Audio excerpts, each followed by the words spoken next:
ఇంత ఈ విధమైన మార్పులొస్తాయి వ్యవస్థలో అని నాకు నిజంగా తెలీదు.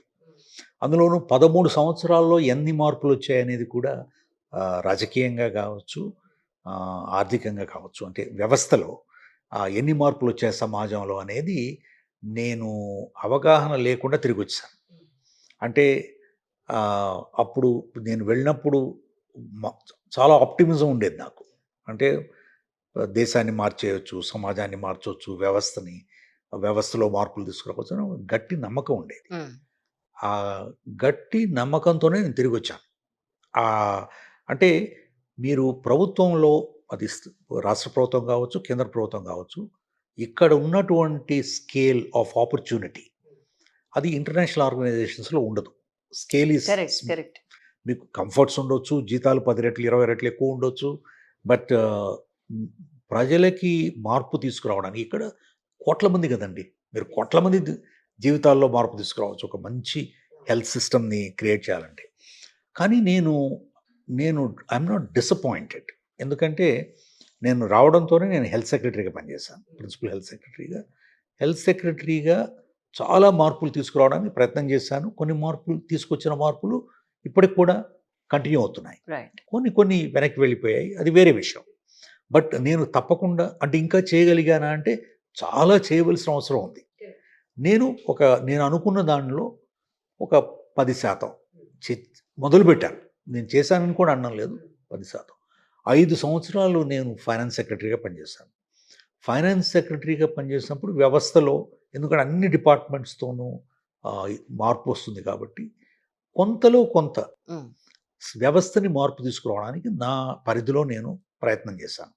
రాష్ట్రం విభజించిన తర్వాత, ముఖ్యంగా ఆంధ్ర రాష్ట్రం ఏర్పడిన తర్వాత, ఆంధ్ర రాష్ట్రంలో 58% జనాభా, 45, 46% రెవెన్యూస్ ఉన్న పరిస్థితుల్లో ఆర్థికంగా చాలా సమస్యల్లో ఉన్నప్పుడు కూడా దాన్ని ఆ రాష్ట్రం ఉన్న సరైన పరిస్థితిలో నడిపించడానికి కేంద్ర ప్రభుత్వంతో గానీ, ఇంటర్నేషనల్ ఏజెన్సీస్ సహాయంతో గానీ మార్పు తీసుకురావడానికి ప్రయత్నం చేశాను. ఆ తర్వాత ఆర్ఈసీకి వెళ్ళాను గవర్నమెంట్ ఆఫ్ ఇండియా. అవును సార్. ఆర్ఈసీలో నేను ముఖ్యంగా దేశం మొత్తాన్ని ఎలక్ట్రిఫై చేయడానికి ప్రతి గ్రామం, ప్రతి ఇల్లు, ప్రతి ఊరు, ప్రతి వాడ ఎలక్ట్రిఫికేషన్ ప్రోగ్రామ్‌ని మొత్తం అంతా దేశవ్యాప్తంగా అది కోఆర్డినేట్ చేయడం అనేది that was a major opportunity. అదేవిధంగా గ్రీన్ ఎనర్జీ, రెన్యూవబుల్ ఎనర్జీ, హ్మ్. Solar, wind, electric mobility, electric vehicles వీటి ఫైనాన్సింగ్‌లో గణనీయమైన మార్పులు తీసుకురావడం. అలాగే లెండింగ్ రేట్స్ ఒక REC is a large non banking finance company today. It's net worth is more than 1,00,000 crores. Correct. ఈ మార్పు తీసుకురావడానికి నాకు సో ఇండివిడ్యువల్‌గా చాలా సాటిస్ఫాక్షన్ నాకు. అంటే నేను ఉన్న పరిధిలో నాకున్న అవకాశాన్ని సక్రమంగా వినియోగించుకొని సమాజం కోసం, దేశం కోసం, ప్రజల కోసం పనిచేశానే ఒక సర్టెన్ సాటిస్ఫాక్షన్. బట్ అక్కడే ఉన్నట్లయితే యునైటెడ్ నేషన్స్‌లో ఒక అసిస్టెంట్ సెక్రటరీ జనరల్ అయి ఉండేవాడిని. లైఫ్ వర్క్ స్టైల్ వేరుగా ఉండేది.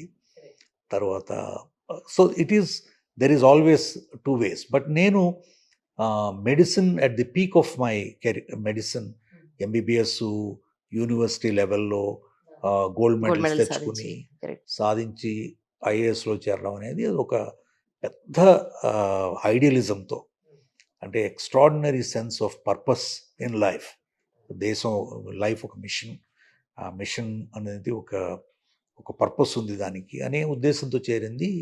నాకు కొంచెం లోటు అనిపించిందనమాట. ఇన్ని సంవత్సరాలు నా మంచి కోసం నేను ఇంటర్నేషనల్ ఏజెన్సీస్‌లో పనిచేస్తున్నాను అనే నేను చివరికి తిరిగి చూస్తే నేనేం చేశాను అనే వీక్‌నెస్ కనపడి I decided to come back. So I don't regret anything. I'm not disappointed. But there is always a feeling this country could do lot more. Exactly. 10 times, 100 times, 1000 times more. మనకి potential ఉంది. అవకాశాలున్నాయి. Opportunities ఉన్నాయి. మనం ఎందుకు కావడం లేదు అంటే, there are number of reasons for that. We can discuss that also.